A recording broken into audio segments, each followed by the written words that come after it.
মিঠু ভাই, আপনার বাড়িতে এত মধু হবে আপনি ভাবতে বুঝলেন? না, আমি কোনোদিন ভাবতেও পারিনি আসলে যে এত সুন্দর কায়দায় মধু পাচ্ছি। সব চাকসহ মধু, তাই তো? হ্যাঁ, চাকসহ মধু, একদম খাঁটি মধু, আসলে একটা অসাধারণ।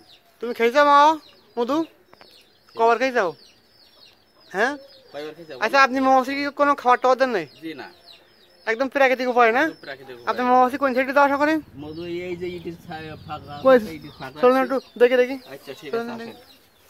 দেখেন, এটা কিন্তু মিঠু ভাইয়ের বাড়ির মৌমাছির চাক। এই যে ইটি ছিদ্র আছে, এই দেখেন, এই মৌমাছি এই কিন্তু মৌমাছি আসা যাওয়া করতেছে। আসলে এই যে মৌমাছি এত মধু হয় এটা কিন্তু অনেকেই জানে না। কতটা মধু আছে ভাই?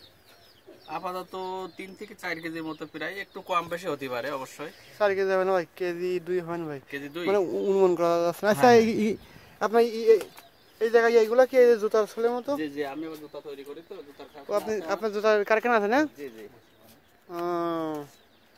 বুঝতে পারছি, অনেকগুলো জুতা দেখতেছি।